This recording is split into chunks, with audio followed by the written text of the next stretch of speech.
Hello everyone, I welcome you all to this video. In this video, we'll be learning about chemical equation. It is a topic from chemical reaction and equation, that is chapter 1 of class 10th science. In the previous video, we have talked about what are chemical reactions and how we can identify them.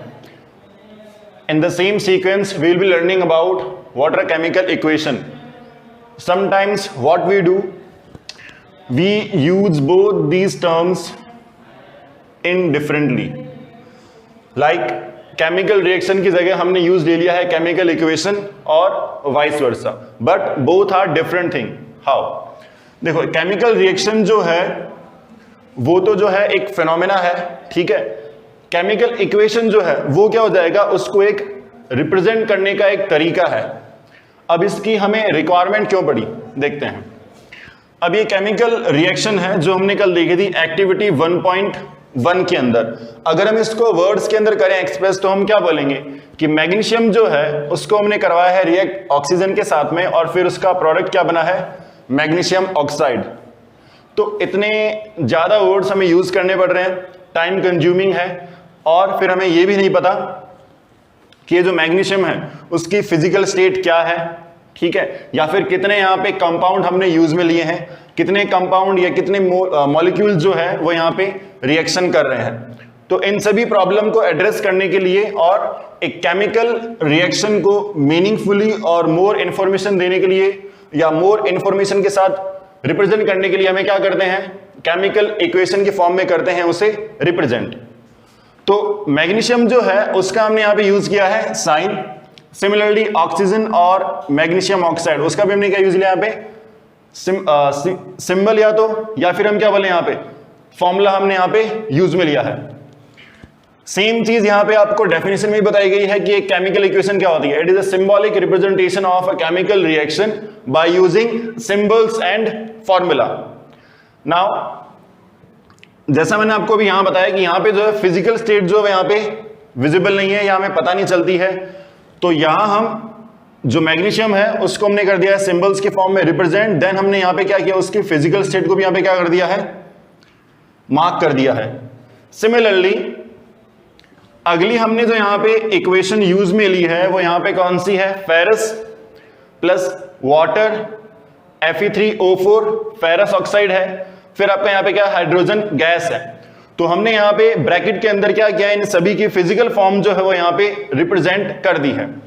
तो इस तरीके से जो आपकी chemical equation है वो हमें help करती है एक केमिकल रिएक्शन को एक बेटर वे के अंदर रिप्रेजेंट करने में. अभी हम बात करेंगे how we can balance a chemical equation.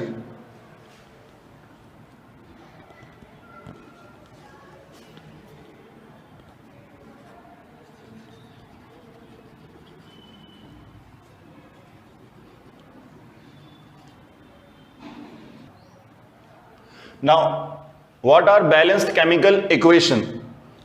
तो ये जानने से पहले हम ये पता करते हैं कि why do we need to balance a chemical equation.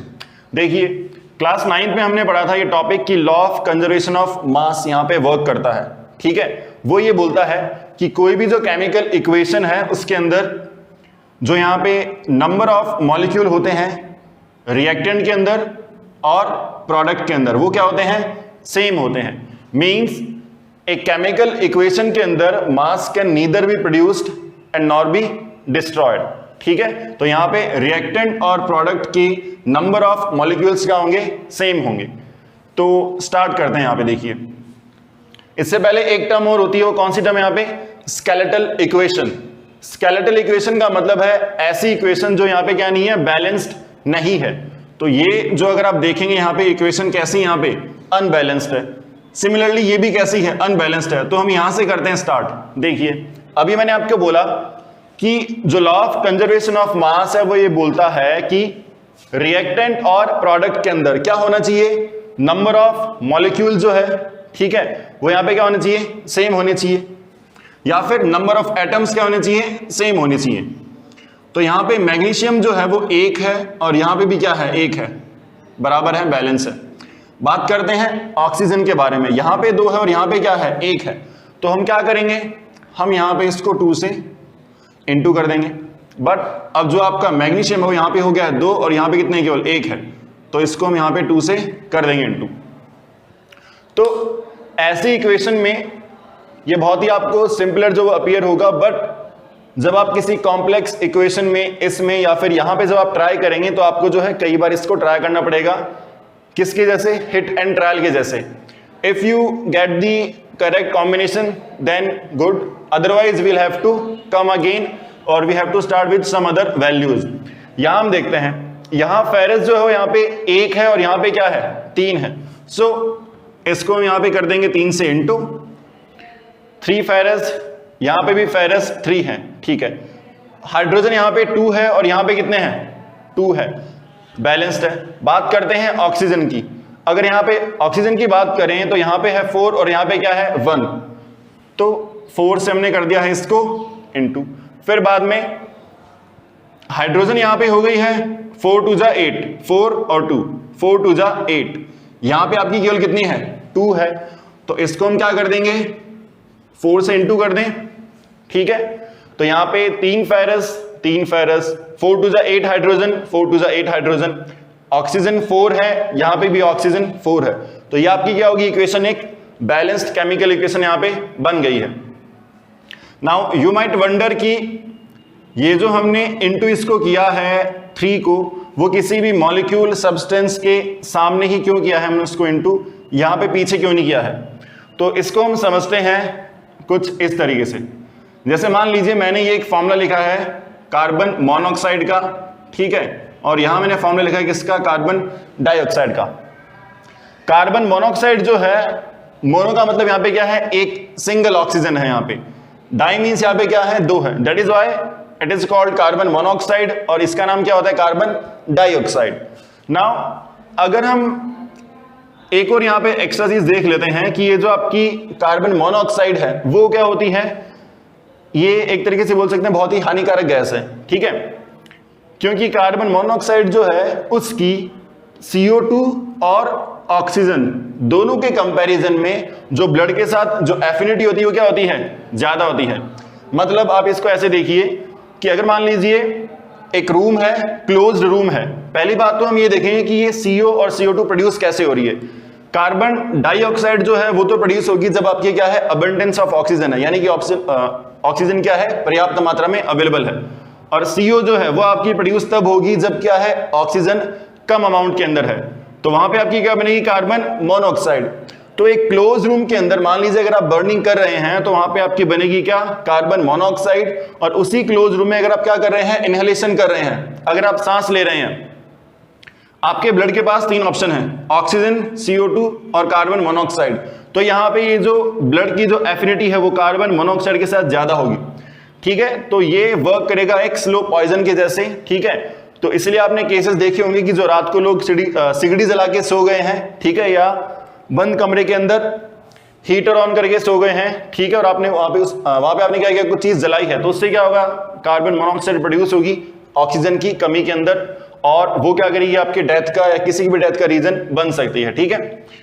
Topic यहां पे था कि जब हमने यहां पे इंटू किया बैलेंस करते टाइम, तो ये जो डिजिट है ये सामने क्यों रखी है पीछे क्यों नहीं रखी।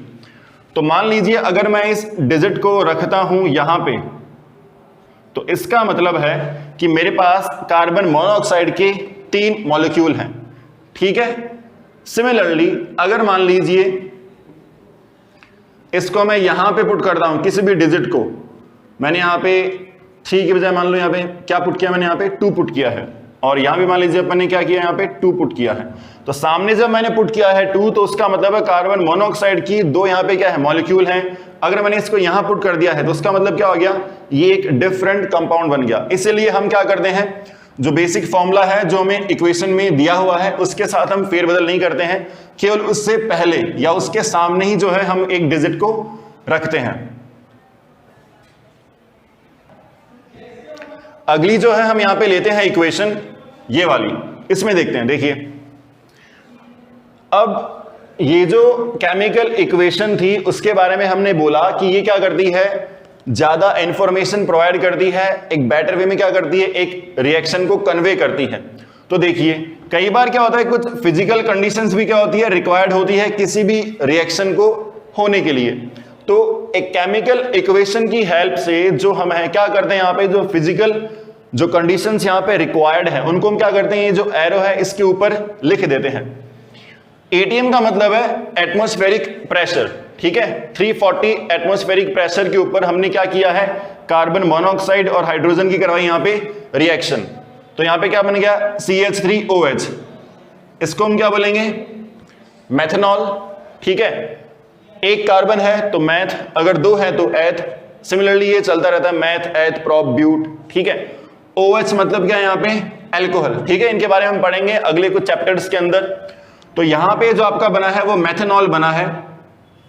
आगे हम बात करते हैं कि स्टेट के बारे में, कार्बन मोनोऑक्साइड गैसेस फॉर्म में, ये भी गैसेस फॉर्म में, लेकिन जो आपका यहाँ पे बना है रिएक्टेंट वो क्या बना है, लिक्विड फॉर्म के अंदर है, ठीक है। जब हमने कल पढ़ा था केमिकल रिएक्शन को कैसे हम करते हैं आइडेंटिफाई, तो वहां हमने देखा था कि अगर किसी रिएक्टेंट को जब आपने करवाया है रिएक्ट आपस में, और अगर उसकी फिजिकल स्टेट चेंज हो रही है तब भी वो क्या हो सकती है, एक केमिकल रिएक्शन हो सकती है। हमने कल एक पीपीटी का फॉर्मेशन करवाया था, उसमें देखा था, ठीक है। अगर हम इसको बैलेंस करने की बात करें तो यहाँ पे कार्बन है एक, यहाँ पे भी एक है, ठीक है। बात करते हैं ऑक्सीजन, यहाँ पे भी ऑक्सीजन एक है, हाइड्रोजन यहाँ पे है 2 और यहाँ पे क्या है 4। इसको बस हमें 2 से इंटू करना है और ये क्या होगी, बैलेंस होगी। अब हम बात करते हैं आगे, आपके पास एक और रिएक्शन है, ठीक है। अगर आप इस रिएक्शन को देखें तो बहुत ही क्या है, ये आप इससे फेमिलियर है। देखिए कार्बन डाइऑक्साइड और H2O ये दोनों कर रहे हैं आपस में रिएक्शन, किसकी प्रेजेंस में, सनलाइट और क्लोरोफिल की प्रेजेंस में, ठीक है। तो ये रिएक्शन जो है इसको हम क्या बोलते हैं, फोटोसिंथेसिस रिएक्शन। फोटो जो वर्ड है, फोटो वर्ड हम यूज में लेते हैं सनलाइट के लिए, बिकॉज सनलाइट के अंदर क्या होते हैं, स्मॉल एनर्जी पैकेट्स, उनको हम क्या बोलते हैं, फोटोन बोलते हैं। तो फोटोन से यहाँ पे वर्ड बनाए क्या, फोटो। तो फोटो जो है सनलाइट को कर रहा है यहाँ पे रिप्रेजेंट। कई बार सनलाइट ना लिखते हुए हम क्या लिखते हैं, कई बार यूवी भी लिखते हैं, ठीक है, यूवी रेज। तो कार्बन डाइऑक्साइड और हाइड्रोजन, या फिर बोलें कि H2O जो है वो प्लांट ने क्या लिया है, एक रॉ मटेरियल के रूप में लिया है, और फिर बाद में सनलाइट और क्लोरोफिल की हेल्प से इन्होंने क्या किया है, यहाँ पे ग्लूकोज बनाया है। इसके बाई प्रोडक्ट क्या है, वाटर एंड ऑक्सीजन। ये रिएक्शन हमने ऑलरेडी देख ली है अर्लियर क्लासेस के अंदर, ठीक है। इसकी हमने केमिकल इक्वेशन यहां देखी है, ठीक है। तो कार्बन यहाँ पे है 1, ये जो आपका कंपाउंड है ये आपका क्या है, ग्लूकोज है, C6H12O6। बैलेंस करने की बात करते हैं तो कार्बन यहां पे है 1 और यहां पे क्या है 6, ठीक है। तो इसको हम बैलेंस कैसे करेंगे, यहां हम कर देते हैं इसको 6 से इनटू कर देते हैं, ठीक है। तो कार्बन यहां पे 6 और यहां पे भी 6, बैलेंस हो गया। बात करते हैं ऑक्सीजन के बारे में, 6 2 जा 12 और यहां पे एक आपका 13। यहां बात करते हैं 1 और 3 1 और 2 3, फिर आपका 6 9 हो गई है। तो 9 वहां पे है और इधर आपकी कितनी है 13। तो ये इस तरीके से बैलेंस होगी नहीं। तो हम क्या करते हैं, यहां पे हम ले लेते हैं हाइड्रोजन के बारे में। अगर आप हाइड्रोजन को देखें तो यहां पे आपके कितने हाइड्रोजन है, 2 है, यहां आपके कितने हैं 12 है और 2 14 है। तो अगर हम इसको यहां पे 7 से करते हैं बैलेंस, ठीक है, तो उससे क्या होगा, 6 2 जा 14 आपकी ऑक्सीजन यहां पे हो गई है, 6 2 जा आपकी 12 ऑक्सीजन यहां पे हो गई है, ठीक है, और 7 आपकी ऑक्सीजन यहां पे हो गई है। तो ये कितनी हो गई 19 हो गई, ठीक है। और यहां पे कितनी है 6 2 और 1 9 है। स्टिल ऑक्सीजन जो यहां पे बैलेंस नहीं हो रही है। तो वही चीजें यहां पे हम क्या ट्राई करेंगे, हिट एंड ट्रायल मेथड, हम कोई और डिजिट ढूंढेंगे जिससे क्या हो यहां पे कि ये हाइड्रोजन यहां पे और इधर वाली जो हाइड्रोजन है वो यहां पे क्या हो जाए, बैलेंस हो जाए। तो हम क्या करें, 12 यहां पे है, 2 यहां पे है और ये हाइड्रोजन यहां पे भी है एक। तो अगर हम इसको करते हैं इनटू 6 के साथ में, तो ये यहां पे क्या हो जाएगा 12 और 6 2 जा 12 कितने हो गए 24, और अगर इस 24 को यहां पे भी करना है 24, तो हम क्या करें, इसको 12 से कर देंगे इनटू। तो अब देखिए यहां पे हाइड्रोजन हो गया बैलेंस। बात करते हैं ऑक्सीजन के बारे में। 6 2 यहां पे 12 12 12 24, यहां बात करते हैं 6 और 2 यहां पे 8 और 6 यहां पे कितने हो गए हैं 14। तो अगर आप क्या करें इसको, अगर आप इसको कर देते हैं 6 से इनटू, तो फिर क्या होगा 6 2 12 और 6 18 और 6 यहां पे 24 ये आपके पास यहां पे थी क्या ऑक्सीजन। तो इस तरीके से आप जो है इसको बैलेंस कर सकते हैं। इस इक्वेशन को जो है अगर आप करेंगे बैलेंस, तो इसमें जो है आपकी एक्चुअल प्रैक्टिस होगी हिट एंड ट्रायल मेथड की, ठीक है। तो अभी हमने देखा है आज केमिकल इक्वेशन को बैलेंस कैसे किया जाता है। अगली क्लास में हम स्टार्ट करेंगे किसके बारे में, टाइप्स ऑफ केमिकल रिएक्शन, ठीक है। तब तक के लिए ये वीडियो देखिए और आपके जो इन टेक्स्ट क्वेश्चन है उनको सॉल्व करने की कोशिश कीजिए। अगर आपके कोई डाउट है तो आप लोग पूछिए और आपके जो फ्रेंड है उन तक इस वीडियो को शेयर कीजिए। Thank you.